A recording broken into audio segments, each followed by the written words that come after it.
मुझे अपना बच्चा चाहिए, लेकिन इस जुमले के अंदर लफ्ज़ अपना बच्चे से ज़्यादा ज़रूरी हो जाता है। वीडियो है अडॉप्शन के बारे में कि आप किसी बच्चे को लेते हैं, अपनी ज़िंदगी में उसको शामिल करते हैं।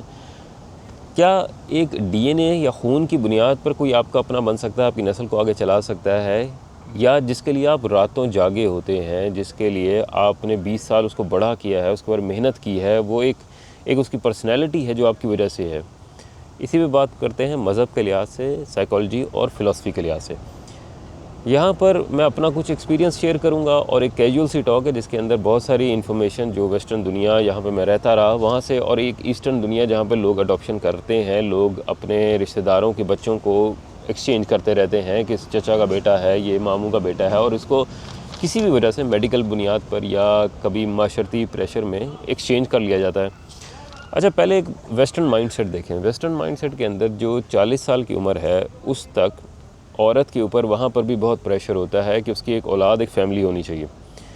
पहले ये समझें कि जो एक पेरेंटल इंस्टिंक्ट होती है कि आपको बाप बनना है या माँ बनना है, जो मर्द के लिए वो काफ़ी देर में आती है। जो 29 साल से लेके कोई 33 साल की उम्र है, जिसके अंदर एक शख्स जो है उसके अंदर ये ख्वाहिश होती है कि उसके बच्चे हों। इसके मुकाबले में जो औरतें हैं उनकी जो ये इंस्टिंक्ट है, ये ख्वाहिश है, बहुत पहले आ जाती है, काफ़ी में 16-17 साल में आ जाती है, और ज़्यादातर ये 20 साल 22 साल से लेके कोई 26 साल की उम्र तक है। फिर उसके बाद एक दूसरा फेज़ आता है जो 35 साल के बाद है, 35 से 41 साल के दरमियान में। अब यहाँ पर ये दोनों जो क्यूरियोसिटी है या जो इंस्टिंक्ट है, एक मेडिकल रिक्वायरमेंट है या आपकी ख्वाहिश है कि आपका बच्चा होना चाहिए, उसको पूरी करने के लिए वेस्टर्न दुनिया क्या करती है कि मैं बहुत सारे अपने कोलीग्स को जानता हूँ कि जब वो हॉस्टल में रह रही हैं, अभी यंग एज में हैं, वहाँ पर जाकर ये अपना मेडिकल टेस्ट करवाते हैं जिसके अंदर ये चेक करते हैं कि आपके अंदर एक स्टोरेज जो एक्स का है एक औरत के अंदर वो कितना है, कितनी ज़िंदगी आप इससे यानी चल सकता है। किसी के लिए 40 साल की उम्र तक चल सकता है, किसी के लिए 45 साल, किसी के लिए 50 साल। इस चीज़ का पता होना उनके लिए डिसीजन उनके लिए आसान हो जाती है कि कब तक वो शादी को डिले कर सकते हैं, कि अगर उन्होंने अपनी फैमिली शुरू करनी है या नहीं। दूसरी साइड पर जब ये उम्र 35 से 40 साल के दरमियान में आते हैं, यहाँ पर बहुत सारे कुलीग्स को मैं जानता हूँ, ये अपने एग को स्टोर करा लेते हैं।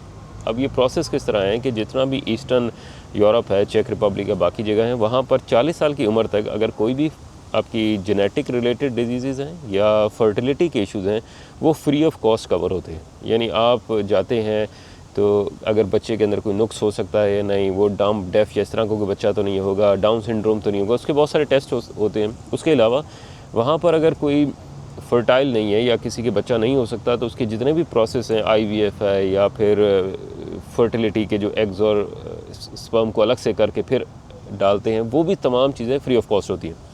तो ज़्यादातर औरतें जो हैं 40 साल की उम्र से पहले अपने एग को स्टोर करा लेती हैं कि अगर बाद में भी ज़िंदगी में उनको ख्वाहिश बनेगी कि बच्चा होना चाहिए, कोई अच्छा पार्टनर मिल जाए, हो सकता है कि उनकी एग की क्वालिटी वैसी ना रहे, तो इस एग को फर्टाइल करा के प्रेग्नेंट हो सकें।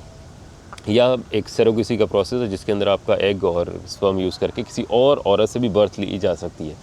अच्छा, ये तमाम चीज़ें इसलिए बता रहा हूँ क्योंकि आखिरी टॉपिक में फ़िलासफ़ी में डिस्कस करेंगे कि कहाँ पर आकर ये ज़रूरी हो जाता है कि बच्चा मेरा अपना है। यानी यहाँ पर कि भाई मैंने उसको ख़ुद बर्थ दी इसलिए मेरा अपना है, इसके अंदर मेरा एग और स्पर्म है इसलिए मेरा अपना है, या इसके साथ मैंने इतना वक्त गुजारा है। यानी इसी पे बात करने के लिए आपको समझा रहा हूँ कि इतनी मेहनत कोशिश लोग इसलिए करते हैं कि वो अपनी नस्ल को चलाना चाहते हैं और उस एक ह्यूमन, एक इंसान, एक बच्चे के अंदर अपना आप देखना चाहते हैं। अच्छा, ये तो वो कॉन्सेप्ट है जो वेस्टर्न दुनिया के अंदर मौजूद है, लोग नॉर्मली अब कर रहे हैं। ईस्टर्न दुनिया के अंदर भी एक साइकोलॉजिकल प्रेशर भी है, बायोलॉजिकल नीड्स भी हैं। यहाँ पर भी लोग जो हैं कोशिश करते हैं कि फ़ैमिली हो, क्योंकि फ़ैमिली के बगैर एक 35 साल या 40 साल मर्द हो या औरत हो, उस पर किसी और दिन वीडियो बनाऊंगा कि एक 35 से 40 साल के दरमियान में एक मर्द और औरत की साइकोलॉजी पे क्या फ़र्क पड़ता है ईस्टर्न या पाकिस्तानी सोसाइटी के अंदर। लेकिन साइकोलॉजिकल प्रेशर तो है यहाँ पर, और एक रिक्वायरमेंट है कि फ़ैमिली होनी चाहिए। आप उसे फाइट अप कर सकते हैं कि भाई मुझे नहीं चाहिए, मुझे किसी की बातें नहीं सुननी, लेकिन प्रेशर एग्जिस्ट करता है। अब यहाँ पर ये मज़हब, साइकोलॉजी और फ़िलासफ़ी क्या कहती है। अच्छा, पहले चलते हैं मज़हब के ऊपर। मज़हब जो है, जितने भी आप मज़ाहिब उठा लें, उसके अंदर इसके बहुत सारे फ़ज़ाइल हैं कि आपने किसी यतीम को आपने स्पॉन्सर करना है, उसकी कफ़ालत लेनी है। यानी जो भी मज़हब उठा लें उसके अंदर इसके बहुत सारे फ़ायदे हैं। लेकिन जो कॉन्फ्लिक्ट ऑफ इंटरेस्ट है, यानी कि यहाँ पर जो इश्यूज़ आता है मज़ाहिब के दरमियान में, वो इस बात पर आता है कि क्या आपका जो बच्चा है वो आपकी ब्लड लाइन में शामिल होगा या नहीं, इनहेरिटेंस होगी या नहीं होगी। और इस्लाम के अंदर एक महरम नामहरम का मसला आता है। अच्छा, पहले इस्लाम के अंदर आ जाए। इस्लाम के अंदर जो है आप उसे बच्चे को ले सकते हैं, पाल सकते हैं, फैमिली में शामिल कर लेते हैं, लेकिन वो आपकी ब्लड लाइन नहीं बनता। उसके अंदर जो विरासत है या उसके अंदर जितने भी वो महरम नहीं रहता, उसकी एक एज है उसके बाद। अच्छा, इसके अंदर बहुत सारे इश्यूज़ हैं जो उन्होंने मैनेज कर लिए हैं।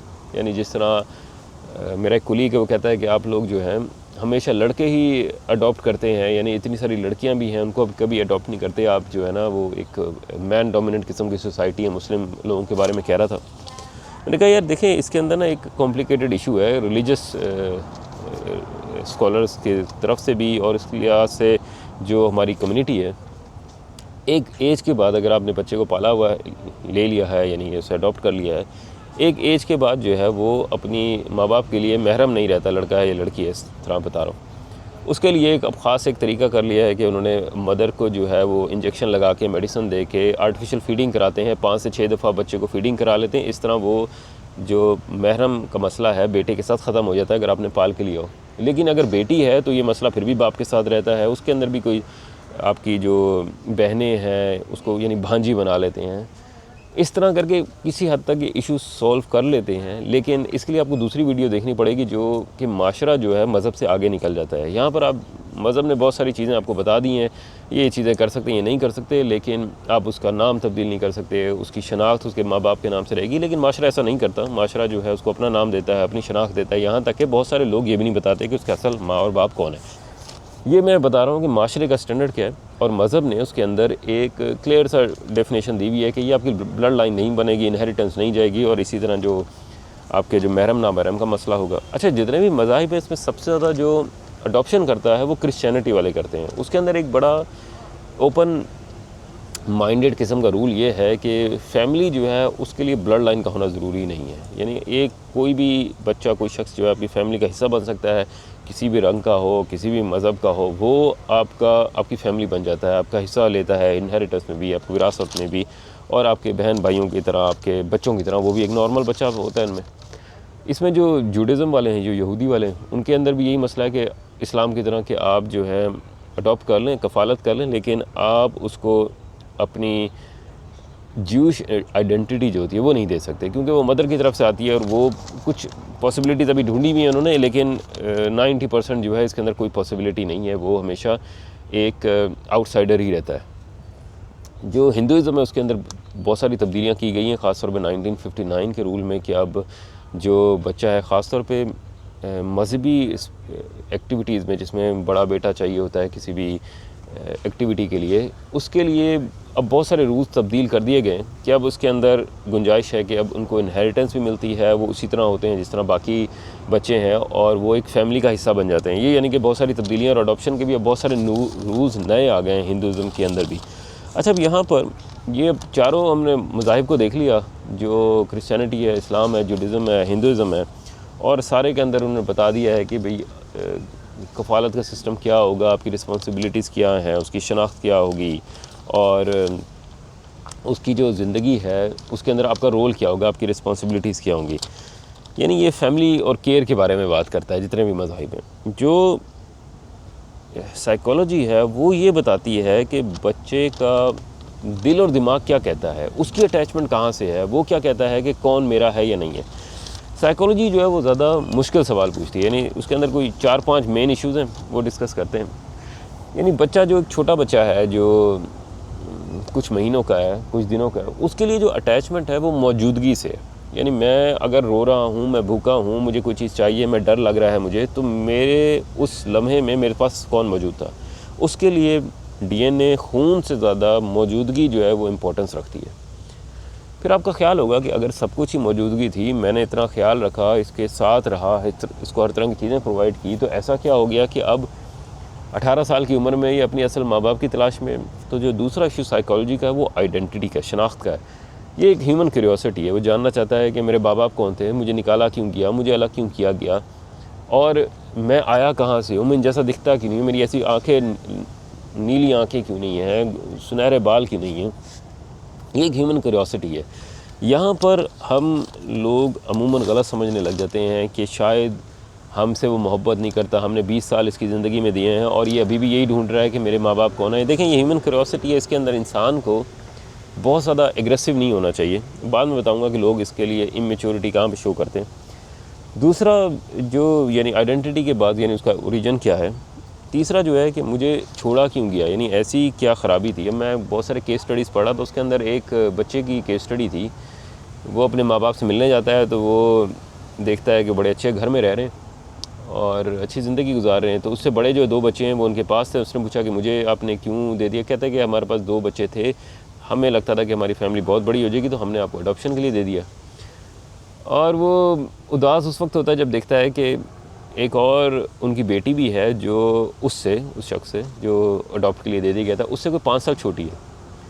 वो कहता है कि आपने इसको भी रखा हुआ है तो ये भी इसको अपने अडॉप्शन के लिए नहीं दिया। उसने कहा 5-6 सालों के बाद हमें थोड़ी सी गिल्ट फीलिंग थी कि हमारे पास कोई और छोटा बच्चा नहीं है तो हमने फिर एक और बच्चा किया, तो ये हमारे साथ इस तरह रहती है। यानी ये जो फीलिंग है उस बच्चे के लिए कि मुझे नहीं रखा गया और इसके मुकाबले में जो मुझसे एक छोटी है, 2 बड़े हैं, बड़ी अच्छी ज़िंदगी गुजार रहे हैं, अपने बहन भाइयों के साथ रह रहे हैं और मैं नहीं रह सका, मेरा बचपना तब्दील हो गया। ये इस बच्चे की ज़िंदगी से ये ट्रॉमा को निकालना नामुमकिन है, यानी बहुत ही मुश्किल है। यानी इसके अंदर वो ख़ुद अपने आप को तब्दील कर ले, मना ले, शायद सोचे ना, लेकिन ज़िंदगी में इस चीज़ का फ़र्क बहुत पड़ता है कि आपको बाय चॉइस नहीं रखा गया, बाकी लोगों को रखा गया। क्या मैं अच्छा दिखता नहीं था, मैं इस तरह इतनी कम उम्र में आपने कैसे जज कर लिया कि मैं कैसा हूँगा। एनी हाउ, तो ये भी बहुत ज़्यादा इशू है कि मुझे निकाला क्यों गया और मैं अलग क्यों किया गया। तो ये क्यूरियोसिटी बच्चों के अंदर मौजूद रहेगी, हमेशा से रहेगी इंसानों के अंदर। चौथा जो इनका खौफ है वो है कि मुझे दोबारा से छोड़ तो नहीं दिया जाएगा, मुझे अकेला तो नहीं कर दिया जाएगा। ये फीलिंग ज़्यादा जो है उन बच्चों में आती है जो अडॉप्शन जिनकी 2 साल के बाद हो रही होती है। जो बहुत छोटे होते हैं, 5 से 6 साल, वो अपनी अटैचमेंट बना लेते हैं। अच्छा, अमूमन बच्चों के साथ जो अडॉप्टेड बच्चे हैं, चाहे 6 महीने में करें या 2 साल में, कॉमन मसला है कि इनकी जो स्पीकिंग एबिलिटी होती है वो थोड़ी सी स्लो होती है, बहुत वक्त के बाद आती है। यानी अगर नॉर्मल बच्चा 2 साल में बोल रहा है तो ये कुछ 3.5-4 साल में जाके बोल रहे होते हैं। अच्छा, इसके बाद है कि बहुत सारे पेरेंट्स जो है इमेच्योर होते हैं, अपनी ज़िंदगी में बच्चों को कह देते हैं कि तुम्हारे इतने हालात ख़राब थे, यतीम खाने में थे, हम तुम्हें लेकर आए, तुम्हारी कुछ भी ज़िंदगी नहीं थी, हमने तुम्हें बचाया। ये इमेच्योर पेरेंट्स होते हैं और ज़्यादातर पेरेंट्स एक उम्र में ऐसी बात ज़रूर कह देते हैं, क्योंकि एक बच्चे को जब आप पाल रहे होते हैं बहुत सारे कॉम्प्रोमाइज़ हैं। आप जब ख़ुद उसको किसी चीज़ पे डांटते हैं या समझाने की कोशिश करते हैं, उससे गुस्सा करते हैं, उसमें जब आपकी एक नेचुरल सी एक फ़ीलिंग है कि मेरा अपना बच्चा है और आप उसके लिए अच्छा कर रहे हैं। लेकिन जब आपने उस बच्चे को पाला होता है या अडॉप्ट किया होता है, आपको कहीं ना कहीं दिमाग के एक हिस्से में ये फीलिंग ज़रूर होती है कि ये बच्चा शायद मेरा नहीं है और मैं अगर ऐसा रवैया रखूँगा तो लोग क्या कहेंगे। और एक वक्त के बाद अगर बच्चा ख़ुद कह दे कि आप मेरे साथ ऐसा ताल्लुक़ क्यों रख रहे हैं, क्योंकि मैं पाला गया हूँ, अगर मैं आपका अपना होता तो ऐसे ना करते। यानी यहाँ पर लोग अपने आप को ख़ुद भी अंडर प्रेशर महसूस करते हैं कि उसकी तरबियत कैसे करनी है। और इसमें फिर इमेच्योरिटी भी होती है कि बहुत दफ़ा गुस्से में ऐसे ऐसे जुमले कह देते हैं जो बच्चे को आपको नहीं कहने चाहिए। अच्छा, आपके जितने भी यानी बच्चे अडॉप्टेड बच्चे हैं वो आपकी मोहब्बत के कर्ज़दार नहीं हैं। यानी ये नहीं कह सकते कि मैंने एक चैरिटी प्रोजेक्ट किया, आपने बहुत फ़ायदा मेरी वजह से आपको हुआ और इसके लिए आप सारी ज़िंदगी मुझे शुक्रिया अदा करते रहें। ऐसा नहीं होना चाहिए। और दूसरा ये कि बहुत सारे लोग ऐसे हैं जो बच्चे को अडॉप्ट करते हैं, उसके बाद नेचुरली उनके अपने बायोलॉजिकल बच्चे हुए थे। एक साइकोलॉजिकल प्रेशर है, सोसाइटी ने कहा होता बच्चे नहीं है। बच्चे जब हो गए तो यानी अडॉप्ट कर लिए तो अब वो एक प्रेशर आपकी ज़िंदगी से ख़त्म हो गया। तो उसके बाद बहुत दफ़ा ऐसे आपने देखा होगा कि नेचुरली लोगों के अपने बच्चे हो जाते हैं। अब इस वजह से अब इन कंपैरिजन को रखना कि मेरा बच्चा है या नहीं है, ये मेरा पाला हुआ बच्चा है, यहाँ पर बच्चों के लिए अमूमन लोग हकीकत को छुपाते हैं। यानी बताते नहीं हैं कि आपका असल माँ बाप कौन थे, और अगर बताते हैं तो जो बायोलॉजिकल पेरेंट्स हैं उनको विलन के तौर पर, उनको ख़राब करैक्टर के तौर पर शो कराते हैं। देखो सुना, आपका ख्याल ही नहीं रखा था, आप इस तरह थे, हमने आपको बचाया, हमने आपके हालात बेहतर किए। ये कहीं पर भी बच्चे की ज़िंदगी के लिए फ़ायदेमंद नहीं है कि आप उसके बायोलॉजिकल ओरिजिन को गंदा करके शो करें। हो सकता है हो उसके अंदर इश्यूज़, लेकिन आप ख़ुद उसको बताएं ये चीज़ें इस तरह। अगर वो ख़ुद उसको जज कर ले, पता करा ले, और बात है, लेकिन आप उसको इस तरह समझाएं कि आपका वो तमाम हालात बहुत ख़राब थे, आपके माँ का करैक्टर ऐसा था, बाप का करैक्टर ऐसा था, ये फ़ायदेमंद नहीं है बच्चे के लिए।